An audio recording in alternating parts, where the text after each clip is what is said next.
대통령실 용산 이전 주도했죠. 무방비 밀집 노출, 직경 255m 안에 대통령실 국방장관 합참의장 핵무기도 필요 없죠. 이 정도면. 북한이 무수히 가지고 있는 재래식 탄도미사일 몇 발이면 대통령실 국방부 합참이 초태화될 수도 있습니다. 김영현 후보자와 관계 있는 사람들 승승장구 이제 하나의 계보를 형성하고 있습니다. 하도 인사에 개입해서 국방장관 위에 국방상관이라고 하지 않습니까? 동의할 수 없습니다. 대부분이 사실이 아닌 것을 가지고 선동적인 말씀하시는데 이 자리는 선동하는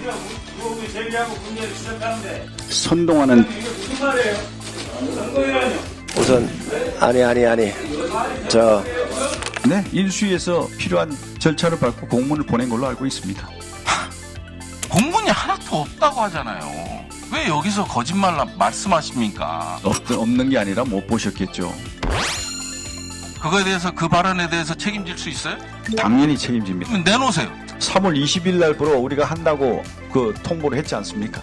그래서 국무회의 의결이 났어요. 국무회의 의결 요청을 해야 되는 거 아니에요? 제가 말씀드렸지 않습니까? 대통령실 이전은 국민과의 약속을 지키는 것이고 아니 국민과의 약속 그 이후에 하지 말라고. 그 이후에 모든 법적 아니잖아요. 지금 법을 위반한 걸 얘기하고 있어요. 헌법 82조를 위반하고 헌법 89조를 위반하고 국방 군사시설에 관한 법을 위반하고 국가재정법을 위반하고 국유재산관리법을 위반하고 지금 그 얘기를 하고 있는 거예요. 그 중에 하나라도 법을 준수한 게 있냐고 여쭤보는 거예요. 손님으로 기록해요? 본인이 손잡고 가면 손님이면 간첩도 들어갈 수 있는 거예요? 이게 국방이에요? 동의하지 않습니다. 아, 나 기가 차네. 말 조심하세요. 바랍니다. 못하겠어요. 공직 후보자인 본인은 국회가 실시하는 인사청문회에서 양심에 따라 숨김과 보탬이 없이 사실 그대로 말할 것을 맹세합니다. 2024년 9월 2일 공직 후보자 김용현.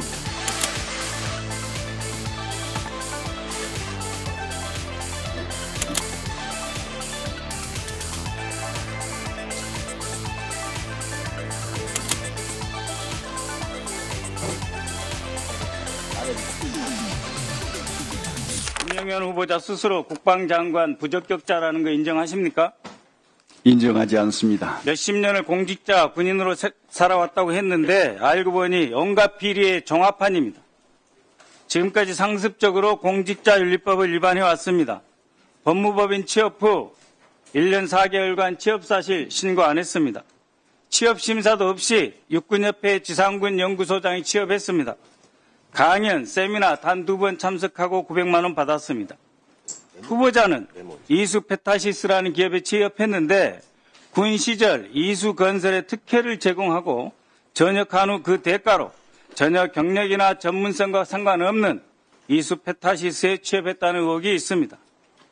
한편 후보자 딸은 2005년부터 2011년까지 프랑스와 영국에서 아들은 2014년부터 23년까지 미국에서 각각 7년과 10년을 유학했습니다. 후보자는 그 기간 동안 아파트 2채를 매입했습니다. 자식 둘을 미국, 영국, 프랑스에 도합 17년간 유학 보내고 그동안 서울 시내 아파트 2채 샀죠. 이것이 군인 월급으로 가능합니까? 아까 그나마 모아둔 돈 쌈짓돈으로 우리 군인들 고생한다 했는데 본인은 왜 이렇게 사셨습니까?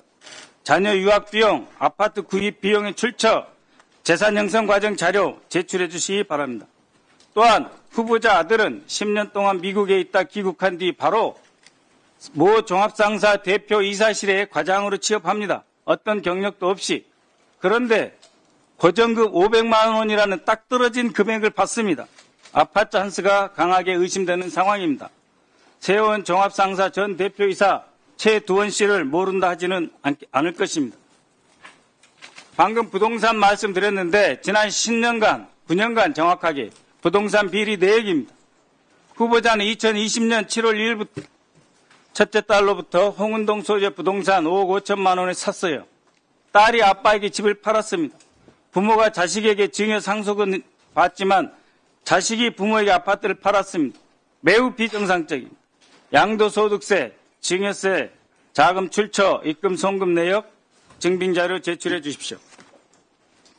제가 부적격자라고 했지요. 화면 봐주십시오. 북악산 청와대입니다. 청와대는 북악산, 인왕산 등 자연 엄폐물의 구실로 유사시 대통령의 생존성, 경호처장이 가장 중시하는 대통령의 유사시 생존성을 극대화하는 천혜의 지형에 자리 잡고 있었습니다.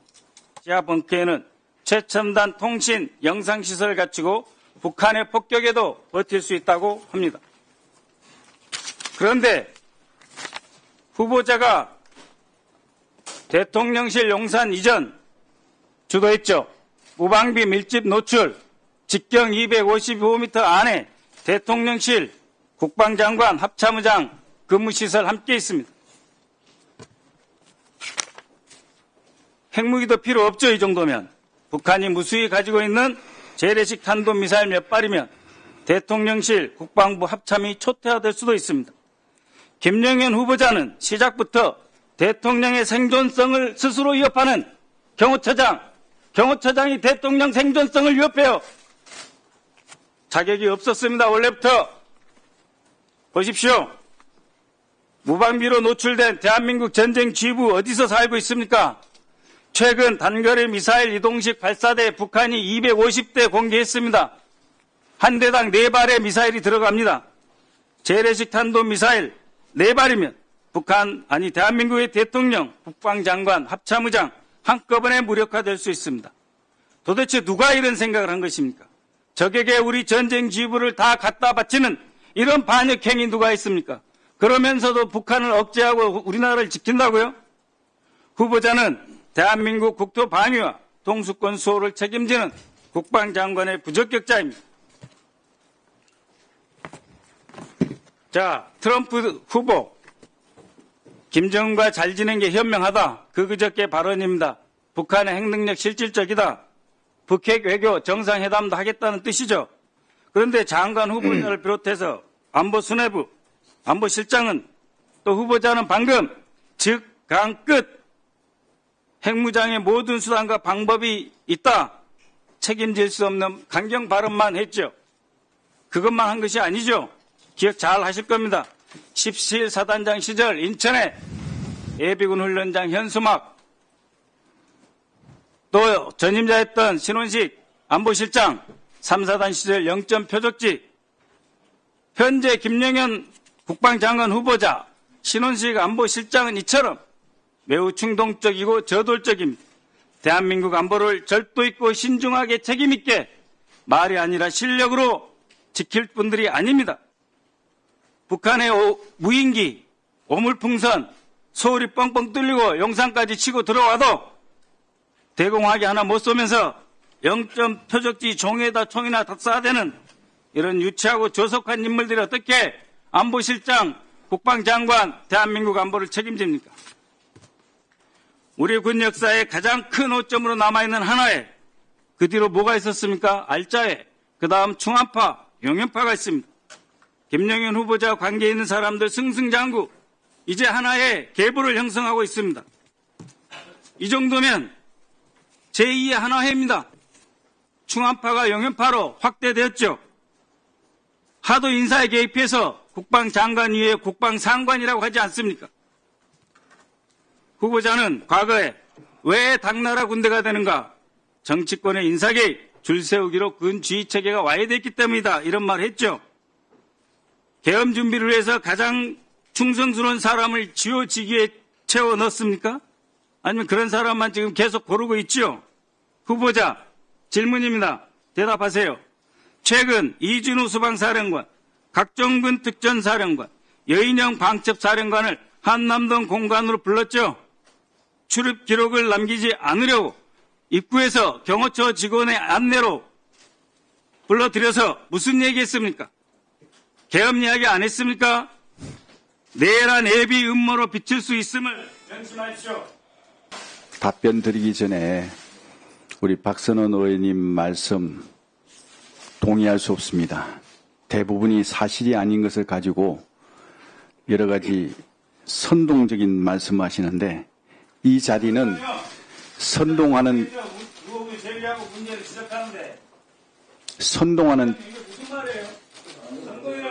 우선 아니 아니. 아니, 답변을 계속 하시지요. 예, 선동하는 자리가 아니라 청문회 그야말로 듣는 자리입니다. 이런 어떤 사실이 아닌 것을 가지고 거짓 선동하고 정치 선동하는 자리가 아니라고 생각합니다. 하나하나 밝히겠습니다. 우선 청와대 이전과 관련한 내용입니다. 청와대 이전은 권위주의 권력의 상징에서 벗어나기 위해서 역대 대통령님들께서 국민께 공약하고 실천해 오신 겁니다. 그런데 모두 실패하셨습니다. 실패하신 것을 디딤돌 삼아서 지금 윤석열 대통령께서 성공을 하신 겁니다. 국민과의 약속을 지키신 겁니다. 국민과의 약속을 지키고 70년간 묻혀있던 청와대의 역사가 담긴 청와대를 국민의 품으로 돌려드린 겁니다. 이게 비난받을 일이 아니라고 생각합니다. 여기에 대한 것은 차츰차츰 설명드리도록 하겠습니다. 저는 한 가지 말씀드릴게요. 과연 우리 김용현 후보자가 이 자리에 앉을 자격이 있나 묻고 싶지 않을 수 없습니다. 온갖 불법 의혹, 그다음에 최혜병 특검, 각종 의혹들이 직권남용과 관련된 의혹들이 많이 있기 때문에 사법적 심판을 받아야 될 분이 여기 앉아 있다라는 점, 이 점을 강구합니다. 그리고요, 또 한 가지는 뭐냐면 우리 김용현 후보자는 원래 전역하고 나서 민주당 지지 성향을 갖고 있었습니까? 국민의힘 지지 성향을 갖고 있었습니까? 저는 누구보다도 잘 아시지만 가장 참 제가 전역 후에 많이 이렇게 의지하면서 했던 분이 안규배 의원님이십니다. 안규배 의원님이 일성이 뭐냐? 안보는 여야가 없다는 겁니다. 네, 알겠습니다. 안보에 네. 여야가 있어서는 안 된다는 겁니다. 그 후보자님이요, 2015년 12월 31일부터 2024년 5월 10일까지 10차례에 걸친 부동산 거래가 있었어요. 네. 인정하시죠? 통상적으로 부동산 거래를 하면 계약서가 존재하죠. 계약서가 존재하죠? 네, 당연히 있을 것 같습니다. 그거는 대통령실 이전도 마찬가지 아니에요? 그죠? 글쎄, 그거하고 비교하는 건 적절치 않다고 생각합니다. 무교재산법이 있잖아요. 네. 사용 승인을 어디서 받죠? 그것은 국민과의 약속을 지킨 것이지. 아니, 성인을 저는 받는 게 법을 아닙니다. 얘기하고 있잖아요. 지금 어디서 받냐고 묻고 있는 거예요. 뭐 국민과의 약속이면은 뭐 북한 체제도 올바른 거네요. 국민과의 약속이니까? 대통령 이전을 법으로 한 게 아니지 않습니까? 아니, 과거에 문재인 대통령은 그러면 광화문 이전을 법으로 했습니까? 잠깐만요. 아니지 않습니까? 지금 그럼 법을 지켜서 한 건 하나도 없다. 이전 자체에 대한 결정을 그렇게 했다는 겁니다. 아니, 그러면 그 이전 과정과 관련돼서 법은 뭘 준수한 거예요? 그 관련해서 이제 재산 이전이라든지 이런 것들은 다 법에 의해서 했다고 생각합니다. 자, 그러면 국유재산관리법상에 네. 사용 승인일이 있을 거 아니에요? 네. 기재부에서 승인해 주죠? 그런 걸로 알고 있습니다. 7월 5일 날 승인했어요? 네. 여기 기재부에서 답변 온 거 보면 사용 시점에 대해서는 법령상 별도로 규정하고 있지 않으나 통상 사용 승인 이후 사용이 가능한 것으로 판단됩니다. 마찬가지예요. 민간법이나 전세 계약이 됐건 부동산 거래가 됐건 국가법이 됐건 법 절차를 따르는 게 맞는 거 아니에요? 그죠? 네. 네, 맞는 거고요. 그러면 자, 이 대통령실 이전과 관련되는 거는 국가 중요 정책 결정 과정이죠. 네. 그러면 이제 헌법상에 이제 명시된 게 있잖아요. 그죠? 문서로서 행한다. 국무회의 의결사안이다. 그러면 인수위 신분이었어요? 인수위였어요? 그러면 당연히 법 절차를 따지면 헌법에 근거했을 때는 국무회의에, 문재인 정부 국무회의에 공문을 보내야 되는 게 맞는 게 아니에요? 말씀하시죠. 예. 맞는 게 아니냐 묻고 있어요. 네. 인수위에서 필요한 절차를 밟고 공문을 보낸 걸로 알고 있습니다. 공문이 하나도 없다고 하잖아요. 왜 여기서 거짓말 말씀하십니까? 없는 게 아니라 못 보셨겠죠. 그거에 대해서, 그 발언에 대해서 책임질 수 있어요? 당연히 책임집니다. 그러면 내놓으세요. 3월 20일 날부로 우리가 한다고 그 통보를 했지 않습니까? 그래서 국무회의 의결이 났어요. 국무회의 의결 요청을 해야 되는 거 아니에요? 제가 말씀드렸지 않습니까? 대통령실 이전은 국민과의 약속을 지키는 것이고. 아니, 국민과의 약속 그 이후에 하지 말라고. 그 이후에 그러니까 그 얘기를 모든 하고 있는 게 법적자는 아니잖아요. 지금 법을 위반한 걸 얘기하고 있어요. 헌법 82조를 위반하고 헌법 89조를 위반하고 국방, 군사시설에 관한 법을 위반하고 국가재정법을 위반하고 국유재산관리법을 위반하고 지금 그 얘기를 하고 있는 거예요. 그 중에 하나라도 법을 준수한 게 있냐고 여쭤보는 거예요. 그 자, 부분 다음 슬라이드. 자, 출입기록과 관련돼서 잠깐 여쭐게요. 김용현 후보자 국방부 출입기록이에요. 2022년 3월 15일 날 김용현 후보자가 국방부로 출입했어요? 이때 혼자 왔어요? 아닙니다. 그때 그 이전 TF 의원들 같이 갔습니다. 그러면 국방부 출입기록을 요구하는데 우리 김용현 후보만 있어요. 다음 슬라이드. 이게 부대관리 훈령이나 정부청사 출입 보안 지침을 보면 손님이라고 기록을 해요? 아니 국방부 부대 그다음에 공무원 정부청사 출입 보안 지침을 보면 손님으로 기록해요? 본인이 손잡고 가면 손님이면 간첩도 들어갈 수 있는 거예요? 야, 이거 완전 조직적 은폐잖아요. 신원 확인하게끔 돼 있잖아요. 국방부 관리훈령 제84조에 따르면 같이 들어간 사람이 손님이야. 이게 국방이에요? 동의하지 않습니다. 와, 나 기가 차네, 기가. 당시에 한남동 공간 출입 규정 자체가 아니, 제 얘기는 백재권 교수하고 국방부 출입하셨다며요. 그러니까 제가 말씀드리지 않습니까? 당시에 한남동 출입자에 대한 규정 자체가 한남동에는 외교 지금 한남동이지 않습니까? 이 국방부 출입 기록에 김용현하고 같이 간 사람이 없어요. 은폐하는 거지. 아니 지금 질문하신 게 육군참모총장 공간 관련한 기록 아닙니까? 자, 부대 관리 훈령과 정부청사 출입 보안 지침을 저는 얘기하고 있어요. 네. 어디 들어갈 때 정부가 관리하는 시설에 들어갈 때 손님으로 들어가는 경우가 있어요. 그걸 지적하고 있잖아요. 그러니까 지금 여기 나와 있는 게 한남동 아닙니까? 오케이, 예. 한남동 출입 규정 자체가 그때는 그래서 제가 말씀드리고 싶은 거는 지금 대통령실 이전은요. 대통령이 결정사항이지만 법과 절차에 따라서 진행돼야 된다는 걸 지적하고 있는데 이거에 대해서 위법하다라는 거는 저는 말씀드리고 네, 부승찬 의원님, 반드시 사법적 부승찬 의원님 정리해 주시기 바랍니다. 네.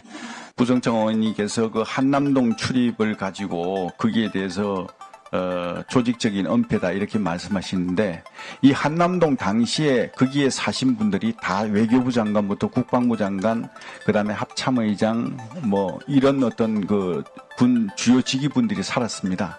그래서 그분들이 만나러 왔다 갔다 하는 개인적인 인적분들이기 때문에 그분들의 그 개인 정보 문제 때문에 다들 사전 통보하면 뭐 손님 그다음에 몇 명 요렇게만 기재하지 누가 들어왔다 누가 나갔다 이런 것은 구체적으로 하지 않도록 규정되어 있었습니다. 그 규정에 따라서 이루어진 것인데 그 손님을 적었다고 해서 그걸 마치 조직적인 은폐다. 이거는 사실관계가 잘못된 것이다. 네.